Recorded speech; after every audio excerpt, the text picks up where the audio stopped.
alias Jun na raw ang lahat. Guwapo, masipag, at matalino. Pero sa kabila nito, Iniwalayan kasi ako ng girlfriend ko nung malaman niya yung sinisigareto ko sa kanya eh. Wala, alam mo naman na kahit na ang pogi tayo na lalaki, kung sinisikreto natin sa kanila, may basta yun na yun, alam niyo na yun kung ano yun, yung nalaman niya na kaya bigla niya akong hiniwalayan. Hindi niya raw gusto na ganun yung isang lalaki, anin daw niya yung pogi. Wala na akong nagawa, hiniwan na ako. si Jun kasi may pinakapatago-tago. Takot po ako na malaman nila yung sikreto ko kasi baka mamaya asar-asarin lang nila ako. Yun nga. Kaya minsan nahihiya na ako, hindi na ako lumalabas. Dahil kahit 23 anyos na siya ngayon, si Jun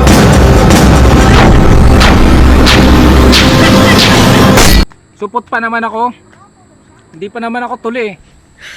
Kasi natatakot talaga ako baka mamaya yung magtutuloy sa akin, putulin yung titi ko. Kaya yun ang hindi talaga ako matuloy-tuloy magpatuli. malaking kahihiyan para sa mga kalalakihan kapag nagkaedad na hindi pa natutuli. Ito ang kalbaryo ni Jun. Pagka-graduate noong elementary, niyaya raw si Jun ng kanyang mga kababata na magpatuli pero hindi siya sumabay. Dati po kasi, niyaya na talaga ako nila magpatuli. Kaya lang talagang natatakot po talaga ako kasi baka mamaya, yun nga, baka nga putulin yung titi ko, tapos pukpukin yung itlog ko, magkamali ng pukpukin magtutuli.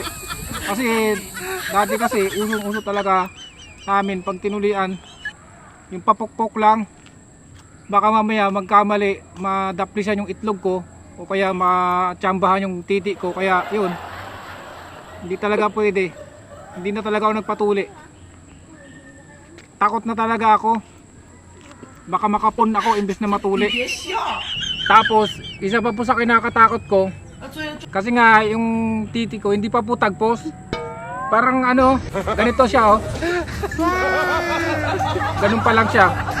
Kaya yun, sabi kasi nila mahirapan daw magpatuli pag ganun hindi pa tagpos.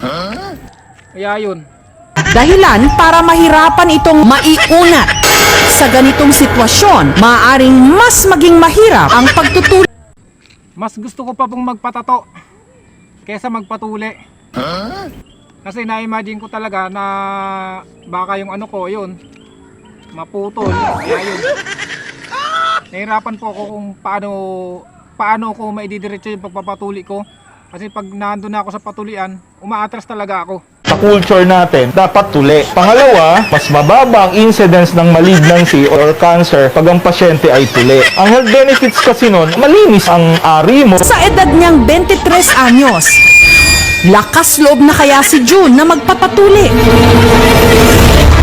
Medyo mahirap na pag matandaan. Okay na po. Doon na po yung decision ko. Magpapatuli na po ako.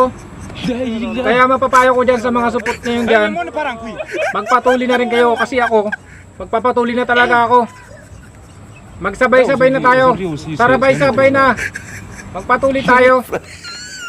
Ngayon na po. Kalipas ang halos 2 linggo, heto na si Jun ngayon. Sa kaso ni Jun, it's never too late. It's never too late na magpatuli.